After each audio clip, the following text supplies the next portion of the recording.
Hey everyone, welcome back. Welcome if you're new here. I'm pretty new here too.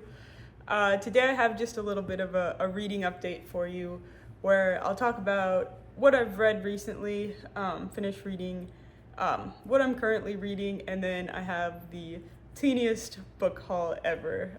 It's been a minute, I've been traveling for work, but that also means I have been reading a lot since the last time I was on here. So without further ado, we'll get started.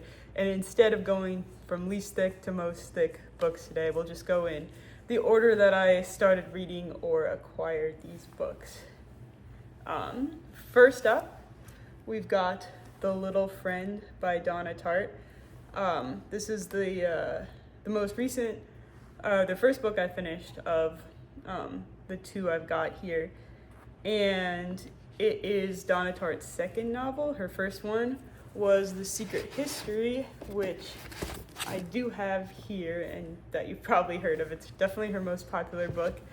And this was her follow-up to it, actually about 10 or 11 years after The Secret History. And this one is actually set in her home state of Mississippi. And it opens up with a 12-year-old boy like hanging from a tree. So it is very intense. And then it flash forwards 12 years and goes about telling the story of his sister who is obsessed with solving his murder. And this book is pretty slow paced, but includes just incredible classic Donna Tartt writing. So if you're looking for a murder mystery, this definitely is not the book for you. But if you're just looking for kind of a Southern Gothic novel that says a lot about race relationships, familial relationships, this definitely has a lot of that in it. And it is, like I said, it's more slow paced than The Secret History, which a lot of people do think The Secret History is slow paced too. So if you're okay with even more slow paced than The Secret History, I would definitely recommend this. I actually enjoyed this more than The Secret History. It had a lot going on, and I could definitely tell she poured a lot of like her background into it because it is set where she's from in the South. So I will definitely recommend this book. And if you like The Secret History, it's worth at least a try. So I've now finished 2 of the 3 Donna Tartt epics, and next I have to tackle The Goldfinch, which I have tried to read twice and have failed miserably. So that'll be the goal in one of these coming months.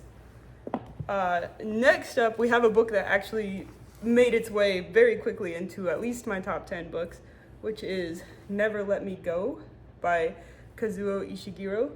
And it is actually a sci-fi, and it's about children at a boarding school, which sounds like a very tropey setup, but it's incredibly disturbing, and it's a spoiler basically if you say what makes the children special. Probably a lot of you have seen the movie as well, but what makes the children special is just extremely disturbing, and they don't tell you right away, so you like learn about it probably a third of the way through the book. And I think this book just says so much about life and purpose and childhood and parenting, and it is, I don't know, it's just one of the best books that I think I have ever read by far. I finished this like in one plane ride. I loved it a lot. And I'll definitely have to revisit it or visit some of Ishiguro's other writings. I have read Clara and the Sun, which I really liked, but this I definitely liked better. As you can tell, I very much destroyed this book. The cover is about to fall off, so I might have to get a different copy for display. And then next up, I do have the tiniest book haul ever. I have read no Murakami books, but I was at a Japanese bookstore and I saw this cover and I loved it. It was like a whole set. A lot of his books were there with similar covers to this. but it just definitely caught my eye out of like all the other books on the shelf. They had like a, I think, Asian literature section, and this set popped out. And then I've heard people really like Kafka on the Shore, so I do plan to try to read this eventually. I know Murakami has his definitely his fans and critics, especially when it comes to his writing of the female characters. So I'll have to see what that's all about and give this a try, or one of his other books. I don't know. I had to get this copy, and yeah, this is the only thing I got though. So that's why it's a very small book haul. I haven't unwrapped it yet though, but I think the coloring goes all the way down.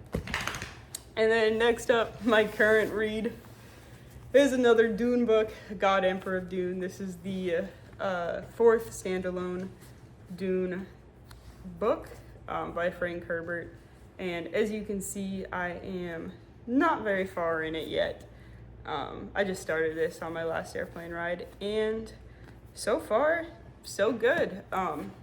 Definitely not as moving as like Dune or Dune Messiah, but definitely comparable to Children of Dune, which I enjoyed. So we'll see how this one goes. And yeah, that's basically all I have for you. More videos to come soon, but thank you for tuning in, and see you later.